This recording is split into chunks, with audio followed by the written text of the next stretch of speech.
Là on observe effectivement le président de la Confédération africaine de football, voilà sur ces images, Monsieur Ayatou, grand président de cette Confédération africaine de football qui a tant fait pour le football africain, qui fait tant aujourd'hui.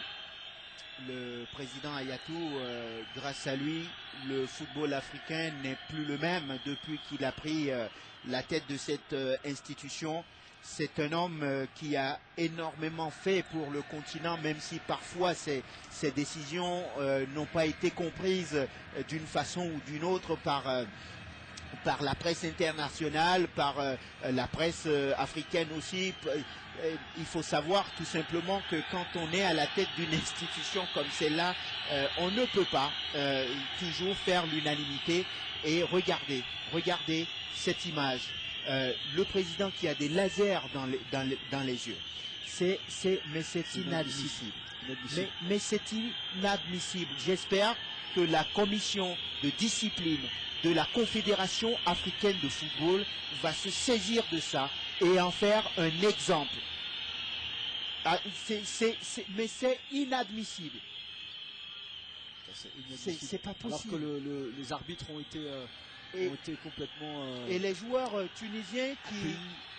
par le président de la Confédération africaine de football et les supporters encore tunisiens qui disent avec leur laser le président de la Confédération africaine de football, c'est inadmissible. C'est vraiment lamentable. On revoit ici ces images et là les deuxièmes de cette Ligue des champions africaine, les vaincus qui vont être reçus par le président de la Confédération africaine de football. Le numéro 13 qui reçoit son Guy-Roger Touandouba. Le numéro 3 qui serre la main également, Yaya Banana. Et là, une nouvelle fois les lasers qui visent, c'est vraiment lamentable. Bon, je crois qu'il vaut mieux ne pas en parler parce que c'est à l'ensemble des joueurs. On voit la tristesse de tous les joueurs tunisiens. Oui, mais c'est à eux de donner, c'est à eux de donner l'exemple.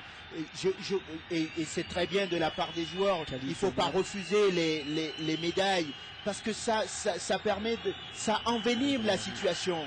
S'ils avaient gagné, qu'est-ce qu'ils auraient fait? C'est n'importe quoi. Voilà, c'est idiot. C'est pas un bon esprit. Ça m'énerve ça, pardon, mais ce n'est pas un bon esprit. Ils n'ont pas été fair-play sur le but qu'ils marquent. C'est un ballon qu'ils devraient rendre. Ils s'estiment lésés par quoi? Le joueur qui a reçu la médaille et qui ils s'estiment lésés par quoi? Par le fait ils n'ont qu'à s'en prendre à eux-mêmes. Ils ont perdu 5-0 au match aller. Ils étaient où quand ils perdent 5-0? À quoi ils pensaient au match aller? La vraie réponse est sur le terrain. Ahmed, vous le soulignez. Et là le Walid Ishiri, l'un des expérimentés de cette équipe, qui a récupéré cette médaille, qui l'a prise gracieusement. Ah non, mais moi honnêtement, l'attitude qu'ils ont, que certains, en tout cas, ils sont pas tous, parce qu'il y en a qui sont polis, qui reçoivent leur médaille. Je pense qu'il va y avoir des explications à la suite de ça. Là, on a les dirigeants qui travaillent dans l'ombre, qui nous ont effectué un gros travail, qu'on tient à saluer également. Gardien remplaçant. Non, mais le problème, c'est que au moins, c'est clair, ils sont déçus. Tout le monde comprend et on comprend leur déception. Mais quand même, le match est terminé. Mais qu'est-ce qu'ils disent à leur confrère qui a pris un carton rouge et qui a craché sur un adversaire, qui les a laissés pendant 80 minutes ou 60 minutes presque, qui les a laissés à 10. Qu'est-ce qu'ils disent? Est-ce qu'ils le blâment? Est-ce qu'ils le félicitent? C'est ça qui est inacceptable. C'est dommage de gâcher une fête comme ça, mais bon, on en reste à ces belles images et les joueurs du tout-puissant Mazembe qui sont en train de défiler pour prendre leur médaille, et bravo, en tout cas, beaux champions, parce qu'ils l'ont mérité, ils n'ont pas volé leur victoire ce soir, ils ont tout fait pour mériter ce trophée qu'ils ont déjà remporté. Ils se succèdent à eux-mêmes et bravo à tous les joueurs. Il est encore un peu touché dans sa chair, Nkulukuta qu'on a aperçu, on a vu Sun Tzu, il y en a d'autres, ils sont tous là hein, pour prendre donc ce trophée-là.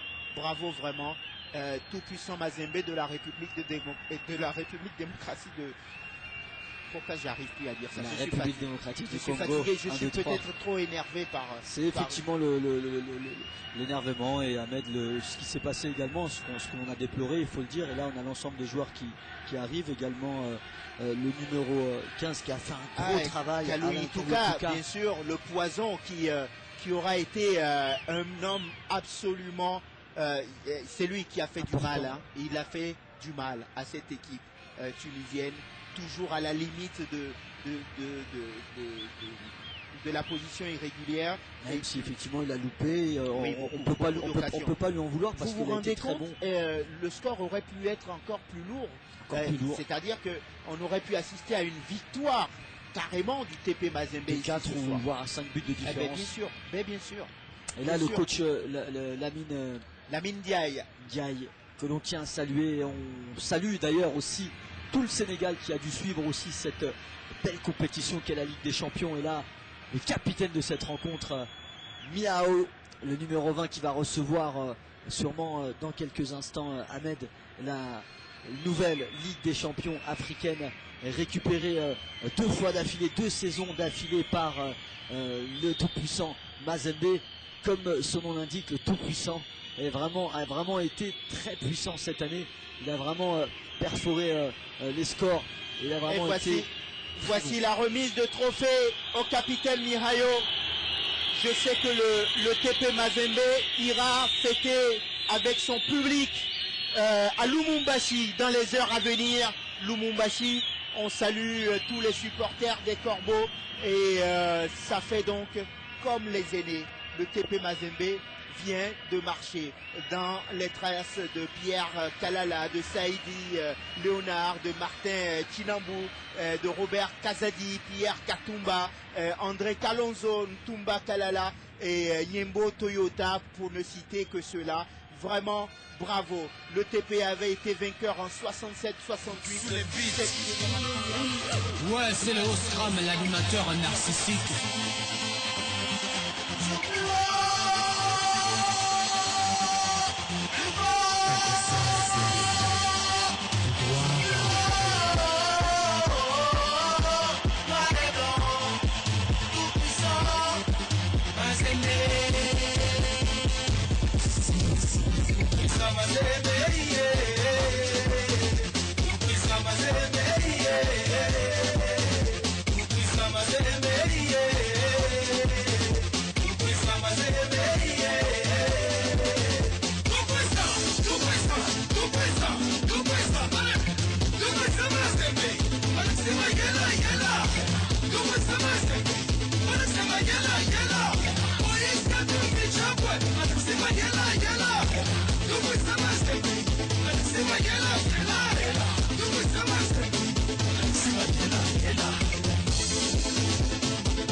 Les 100% 12e joueur.